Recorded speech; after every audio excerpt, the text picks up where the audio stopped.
गोटे गाँव रे बांगू काया और गेंडू बोली तीन जन बदमाश और छतरा पिला रहुଥିଲେ।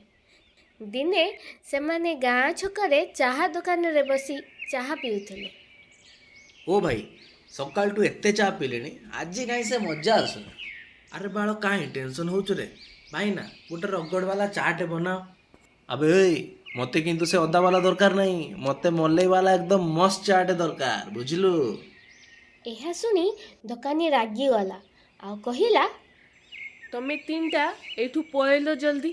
सया सकाळटू तीन जण 20 कप चा पी सालणी किंतु पैसा तो आठणार दबार नहीं।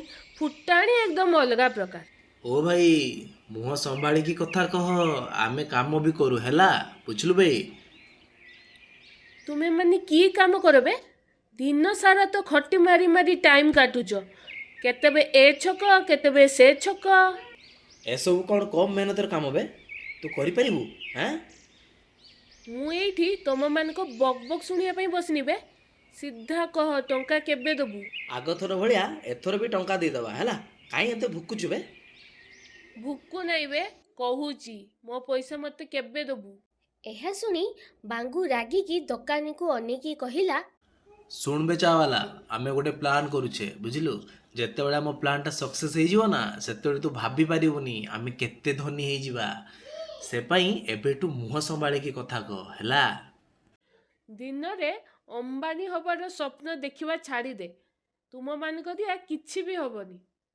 यह सुनी तीन जन सांग दुकानी ऊपर बहुत रागी गले और तीन जन मिसी दुकानी को कुट्टी पकेले और सेठू पळेले।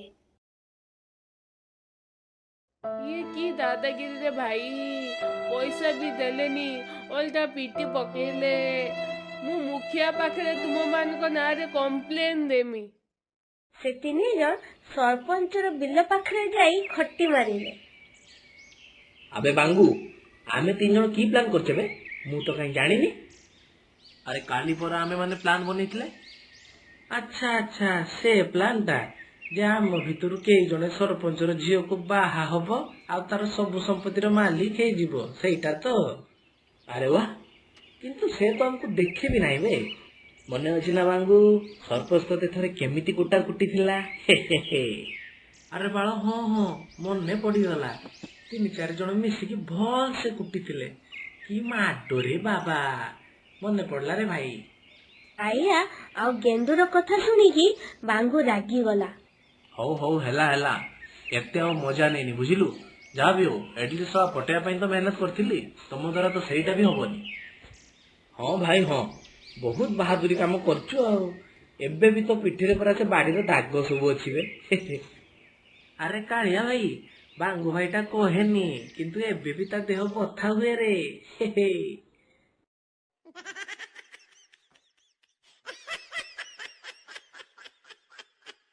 हौ हौ हेच एते आ हसिवा दरकार नहीं।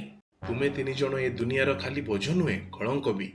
तीन जण एते भल सांग हबा परे भी निज निजर मजाक उड़ौच। से तीन जन देखिले जने साधु तांको सामने रागी की तांको अनेई थिला। अबे से तीन जण मो मजाक उड़ेले भी से माने मो सांग बुझिलु। तू किए बे मझिरे कहला वाला? ए मूर्ख, तते कथा हबार भी तमिज नहीं। तू जानिचु तू काहा सह कोन कथा होचु? ओ भाई भल से जानिचे बे। तू गोटे भिकारी जे कि भिक मागे की चले आ मागणा रे ज्ञान बांटे हैला। अरे मु भिकारी नुहे, जने साधु बाबा जे कि मंत्र द्वारा चुटकी रे काहाकू भी भस्म करि परिबो। अरे बाळ जदि एमिति ताले मते टिके भस्म करके देखैलु। एबे करि परिबिनी, काहेकि ना एबे दी पहर टाइम। मो शक्ति राति रे बेसी काम दिए। अरे रे फिर तो मंत्र किछि काम को नुहे बे। तते केही भी दिन रे आसी कि घंटी बजे की पळेबो आ तू राति हवा जाय वेट करथिबु। हे साला यह कही तीन जन बाबा उपरे हसिबा को लागिले। सेतेबे हठात से साधु तीन जन सामने अदृश्य हो गले। अरे साला ये कौन गायब हो गला बे? ये तो सतरे पूरा बड़ लेवल रे बाबा बे। एमिति न हो साला आमे राति रे सोइला बेले हमको आसी भस्म कर दबो। रे बाळो मते तुम आखि ऊपर विश्वास होनी बे। ठीक सेतेबे से तीन जनक कान रे साधु बाबार हसिबार आवाज आसिला। हा हा हा हा। हठात रे बाबा सेमान को सामने को आसिले। कौन ହେଇଗଲା ନା ତମମାନଙ୍କର ଅବସ୍ଥା ଖରାପ। ତିନି ଜଣ ଦୌଡ଼ିକି ସାଧୁ ବାବା ଗୋଡ଼ ତଳେ ପଡ଼ିଗଲେ। ହେ ସାଧୁ ବାବା ମୋତେ କ୍ଷମା କରିଦିଅ, ଚିହ୍ନିବାରେ ଟିକେ ଭୁଲ ହେଇଗଲା ଆଉ। ଏଇଟା ଆମ ଭୁଲ ନୁହେଁ ବାବା, ଆମ ଫୁଟା କିସ୍ମତର ଭୁଲ। ଆମେ ନ ଚାହିଁଲେ ବି ଆମ ଦ୍ୱାରା ଭୁଲ ହେଇଯାଏ। ଆରେ କାଳିଆ ଭାଇ ଆଉ ବାଙ୍ଗୁ ଭାଇ ଯାହା କହୁଛନ୍ତି ସେଇଟା ଠିକ୍, ଆମକୁ କ୍ଷମା କରିଦିଅ ହଉ ଟିକେ। ବାସ୍ ବାସ୍, ୟାଠୁ ଅଧିକା ନାଟକ କରିବା କିଛି ଦରକାର ନାହିଁ। ମୁଁ ଗୋଟେ ହସମୁଖ ସାଧୁ, ମୁଁ ତୁମମାନଙ୍କ କଥାକୁ ଟିକେ ବି ଖରାପ ଭାବିନି। ଯାଅ, ମୁଁ ତୁମ ତିନି ଜଣଙ୍କୁ କ୍ଷମା କରିଦେଲି। ନାଇଁ ନାଇଁ ନାଇଁ, ଏମିତି ନୁହଁ ସାଧୁ ବାବା, ଆମକୁ ବି ଗୋଟେ ଗାଏବ ହେବାର ମନ୍ତ୍ରଟେ ଦିଅ। ସେତେବେଳେ ଯାଇକି ଆମେ ମାନିବା ଯେ ତମେ ଆମକୁ କ୍ଷମା ବି କରିଦେଲ ଆଉ ତମେ ଗୋଟେ ପ୍ରକୃତ ସାଧୁ। ବାଙ୍ଗୁର କଥା ଶୁଣି ସାଧୁ ବାବା ଜୋରସେ ହସିବାରେ ଲାଗିଲେ। ହା ହା ହା ହା, ତୁମେ ତିନି ଜଣ ହଉଛ ଚାଲାକ ମୂର୍ଖ। ଚାଲାକ ମୂର୍ଖ? ଆବେ ଏଇଟା କି ଟାଇପ୍ର କଥା ବେ? ୟାର ତ ଚାଲାକ କହ ନହେଲେ ମୂର୍ଖ କହ। ଏଇଟା କ'ଣ ଚାଲାକ ମୂର୍ଖ? ଆରେ କ'ଣ କହିଲ କିଛି ମୁଣ୍ଡରେ ପଶିଲାନି ହୋ ବାବା। ଆଜି ମୋ ମୁଡ୍ ଏକଦମ ମସ୍ତ ଅଛି। ଚାଲାକ ମୂର୍ଖ, ସେ ପାଇଁ ଆଜି ମୋ ପାଖରେ ଟାଇମ୍ ନାହିଁ ତୁମକୁ ବୁଝେଇବାକୁ। କିନ୍ତୁ ତୋ ସାଙ୍ଗ ମୋତେ ଯେଉଁ ଶକ୍ତି ମାଗୁଛି, ମୁଁ ରାଜି ଅଛି ତମମାନଙ୍କୁ ସେ ଶକ୍ତି ଦେବା ପାଇଁ। ସାଧୁର କଥା ଶୁଣି ସେ ତିନି ଜଣ ଖୁସିରେ ଠିଆ ହୋଇପଡ଼ିଲେ। ତାପରେ ସାଧୁ ସେ ତିନି ଜଣଙ୍କୁ ଅନେଇକି କହିଲେ, ମୁଁ ତୁମମାନଙ୍କୁ ଗୋଟେ ମନ୍ତ୍ର କହୁଛି। ତୁମେମାନେ ଏକା ସାଙ୍ଗରେ ଏଇ ମନ୍ତ୍ର କହିଲେ ତୁମେ ତିନି ଜଣ ଲୋକଙ୍କ ସାମ୍ନାରେ ଅଦୃଶ୍ୟ ହେଇଯିବ। ତୁମମାନଙ୍କୁ କେହି ବି ଦେଖିପାରିବେନି। ଆରେ ସାଧୁ ବାବା, ତାହେଲେ ଡେରି କ'ଣ ପାଇଁ? ଆମ କାନ ପୁରା ତରସି ଗଲାଣି ତମ ମୁହଁରୁ ସେ ମନ୍ତ୍ରଟା ଶୁଣିବା ପାଇଁ। କୁହ କୁହ। ତାହେଲେ ଶୁଣ, ତୁମ ତିନି ଜଣଙ୍କୁ ଏଇ ମନ୍ତ୍ର କହିବାର ଅଛି। ପୁଚୁକି ଗାଲି ଫେସନ ବାଲି ଚାଲି ତ ବୁଲି ବୁଲି। ଯେମିତି ହିଁ ତୁମେମାନେ ଏଇ ମନ୍ତ୍ର କହିବ, ତୁମେମାନେ ଅଦୃଶ୍ୟ ହେଇଯିବ। ଆରେ ଓ ସାଧୁ ବାବା, ଏମିତି ନ ହଉ ଯେ ଆମେ ସବୁଦିନ ପାଇଁ ଗାୟବ ହେଇଯିବା।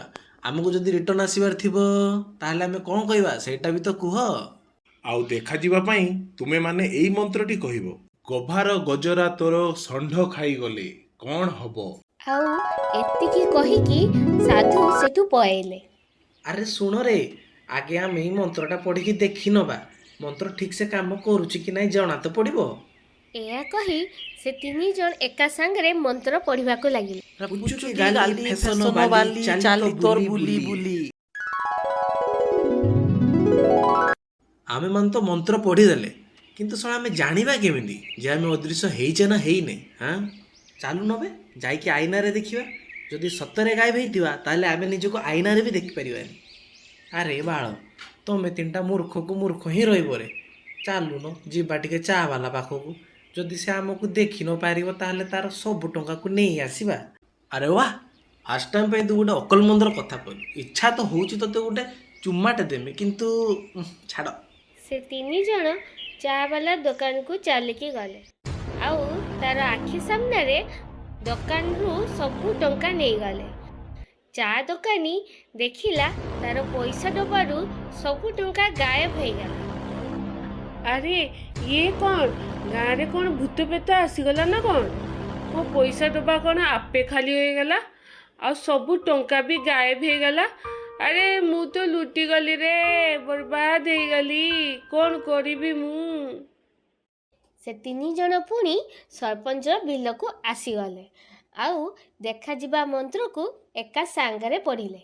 ଗଭାର ଗଜରା ତୋର ଷଣ୍ଢ ଖାଇଦେଲେ କ'ଣ ହବ? ଆଉ ପୁଣି ଥରେ ଦେଖାଗଲେ। ଆବେ ସେ ସାଧୁଟା ହାଇ ଲେବୁଲର ବାହାରିଲା ବେ।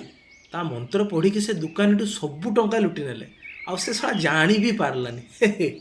ହଁ ରେ ଭାଇ, ତାକୁ ତ ଖାଲି ଦେଖାଗଲା ଯେ ତା ଟଙ୍କା ସବୁ ଗାୟବ ହେଇଯାଉଛି ଆଉ ଆମେ ସବୁ ଟଙ୍କା ନେଇକି ଭାଗିସ୍। ଆରେ ବାଳ, ସେ କଥା ଛାଡ଼ ବେ। ଏଥର ଆମେମାନେ ଚାଲ ଗୋଟେ ବଡ଼ ହାତଟେ ମାରିବା। ଠିକ୍ କହିଛୁ ବେ, ଆମକୁ ମୁଖିଆ ଘରେ ହାତ ମାରିବାର ଅଛି। ଆଜି ରାତିରେ ତାଙ୍କ ଘରେ ଆମେ ଚୁରି କରିବା ହେଲା।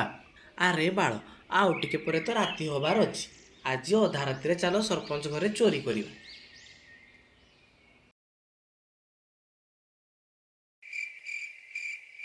ସେ ତିନି ଜଣ ଅଧା ରାତିର ଅପେକ୍ଷା କଲେ।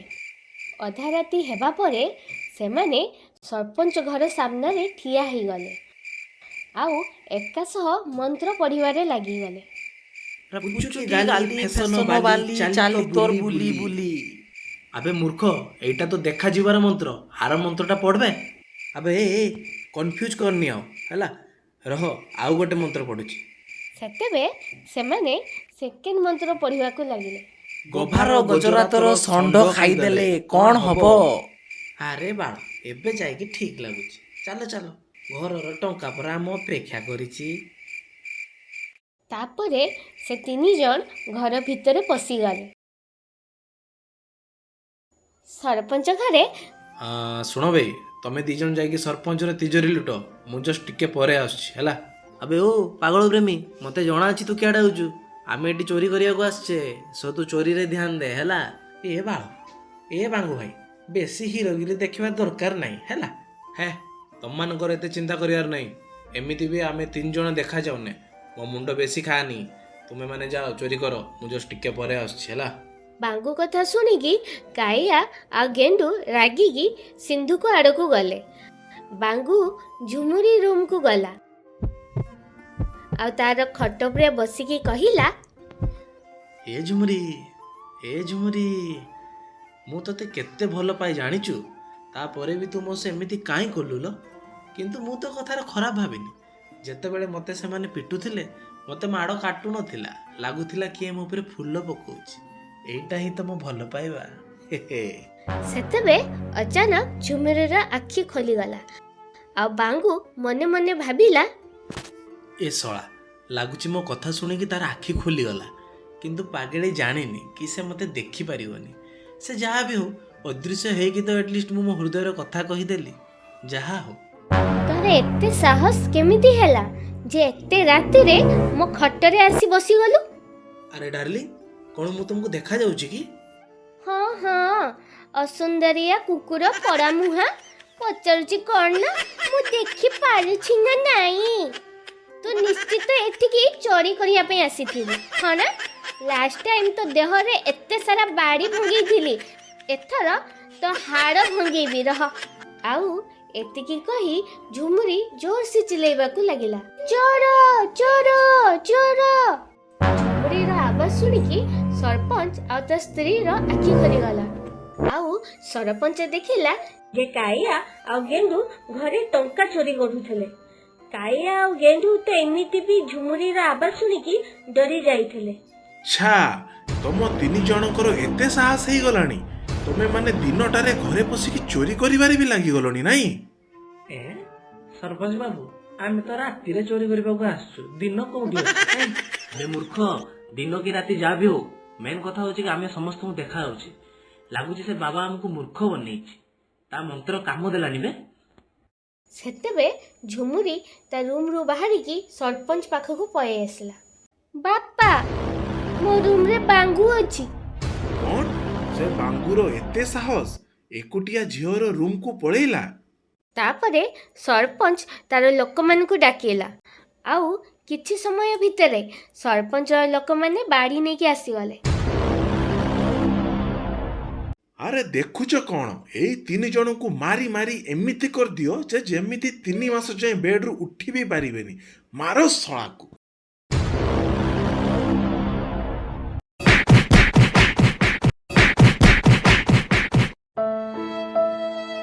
ଆରେ ଏମାନଙ୍କୁ ନେଇକି ମୋ ବିଲରେ ଫିଙ୍ଗି ଦେଇ ଆସ। ଏମିତି ବି ଦିନ ସାରା ସେଇଠି ହିଁ ପଡ଼ିକି ରୁହନ୍ତି।